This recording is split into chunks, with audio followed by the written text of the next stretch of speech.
All right, guys, good morning. The sun is just breaking through the clouds here. A bit of a foggy start. I know the snow is not quite here yet, and so I'm going to take advantage of the day. And I'm going to take some of these log pieces, split them, put them into the IBC cages, and then lay them out here in the field with my tractor so that I can start the drying process. Normally, I wouldn't do this time of year. Normally, I would wait until the springtime. But we have a little bit of a window, as I mentioned, and the snow has not quite covered the blocks yet. So we'll split some of them up, make some room. Otherwise, the snow will just blanket this and we'll never see it for several months. So we'll split them up. I'm going to throw them loose into my IBC cages behind me. These IBC cages, if you've been here before, are quite useful for me. They allow me to eliminate a bunch of handling of the firewood. Once I get it thrown in here, I don't have to touch it again. More or less, the tractor will come in with the forks, pick up the whole unit, and then stack it out here where it's relatively sunny. And it won't dry over the winter, but it'll definitely start the drying process next summer. So these IBC cages, great addition if you can get your hands on some of them. I know some of you guys use them, and you've mentioned to me I could cut out slots here in order to get easier access to the wood. Not quite there yet. I do agree it allows easier access. The one reason I'm not going to cut it out yet is because I loose throw it in here. I don't want to have an opening for the wood to fall out. If I was stacking it in here, I would probably make that cut. I realize you can get more wood in here if you stack it, but then again, that's more time and more handling. And I don't really want to do that. If you guys heat with wood, you know how much manual labor it is already. With this in mind, if you're loose throwing wood in here like I am, these get about half of a face cord of wood, maybe a little bit more, maybe 2/3 of a cord, if you were to loose throw it. So that's what we're doing here today. Obviously, this wood is going to take some time to get processed, but the wood was free. And when I say free, I mean I didn't pay for it, but I guess that doesn't factor in my time or my equipment or my fuel, but it's still free, so I don't mind doing it. Definitely nice when you don't have that heating bill coming in over the winter. So let's get this stacked up. Glad you guys are all here, and here we go. And just before I get going here, if you guys know what type of wood splitter this is, let me know down below in the comments. I bought this thing used a number of years ago. I haven't done much to it. I added this little steel contraption onto the side to allow me to stack logs on, but besides that, that's all I know about it. I know that it splits wood, and it's got what looks to be a bit of an aftermarket engine on there. But if you guys know what type of splitter this is, where it came from, I'd love to know about it in the event that I have to buy parts for it. This thing's been pretty good overall. One thing you'll notice, if you have a little look here at this I-beam, which makes up the backbone of this splitter, you guys notice anything down here? You guys see the deflection? We've actually had some bending that's happened, and you know, this splits really good, but when you get something really solid on there, really knotty, what can happen is if it doesn't split it, it pushes it, and well, there's the result. Also, take note of this. You guys see all those extra welds right there where my finger is? I have a feeling that that is not factory welded, and you can see the extra welding in here. And so my thinking is that someone has actually broke this plate off the I-beam before, and they welded it back on. So regardless, as I said, if you know what type of splitter this is, please let me know. It's quite functional for me. It's rather slow. It goes in the upright position as well as horizontal. Doesn't have a filter on the hydraulic system, which I would like, but does the job regardless. Definitely faster than me splitting it on my own with my own 2 hands. Anyways, let's get down to it.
Holy smokes.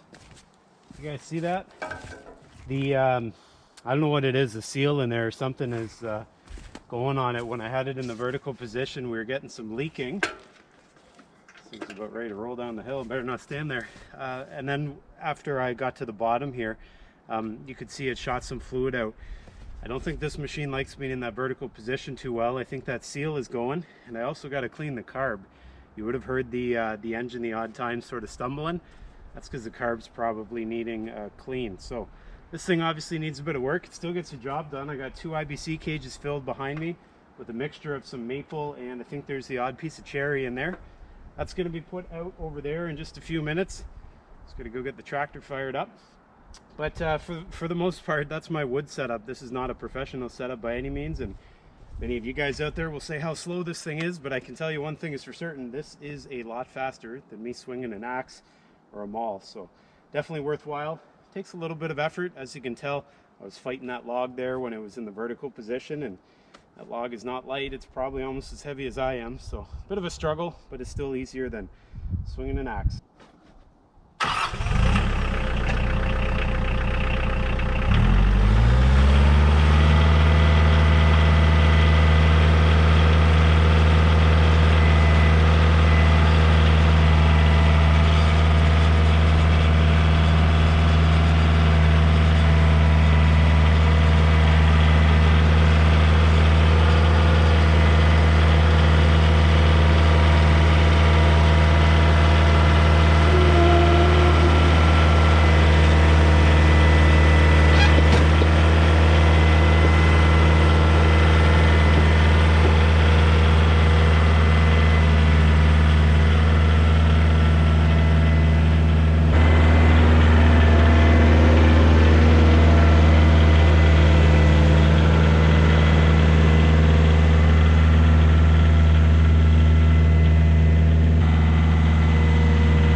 right, guys, well, the clouds are moving in. I think snow is on its way. I've got the 2 loads of wood that I made today put away. I had 1 extra that I also put away. You guys just saw me at the end put my cap up. I had the cap on the ground. I don't want it to freeze to the ground. I know many of you are going to give me the gears for that one, but to be honest with you, this is a really old cap. You know, this is a lot easier than me trying to, you know, get a bunch of buddies over here and move it up there. So I didn't scratch it. I've done that probably about 50 times. Don't worry, I am not too concerned. I will come back and put some supports underneath of it, some 2x4s or something of that nature, but for now that got it up there. Anyways, those were hardwood pallets or hardwood IBC cages that I made today. Those will sit there all winter, and then they'll sit there all summer. I might get to using them next winter, but for now we got wood, we're ahead. I think that's a good day. Let's head on over here just for a second. You guys would have seen when I was picking up that last pallet there, or the one that was sitting right here. I think I caught it on the what do you call it here, on the splitter. I could sort of feel something and I didn't clue in what it was, and it was the table, the extension there on the splitter. Splitter worked well overall for what it is. This thing is not a high-end piece, but it is certainly a workhorse. As I showed you earlier, when I had it in the vertical position, we were leaking some hydraulic fluid. I don't know when I'm going to get around to looking at that, because when it's in the horizontal position it works fine, so maybe I'll just be leaving it there. These big blocks, that's why I had it in the vertical position. I think what I'm going to do, instead of moving around the splitter here and having it on end and potentially leaking fluid, I'm just going to put the bucket on the tractor, roll them into the bucket and lift it up that way. Anyways, we got some more wood to split. I've got more IBC cages to fill. Once that little pile over there is done, then I can move on to this pile, which has some poplar and some softwood and everything else in it. But regardless, it's a good day to be outside. It's not snowing yet, although I do like the snow because I've got snow machines. But for now, good day, get outside, take advantage of it before that snow does come. Guys, I appreciate you watching. If you haven't done so already, make sure you subscribe, hit the like button, it really helped me, and I'll see all you guys next time.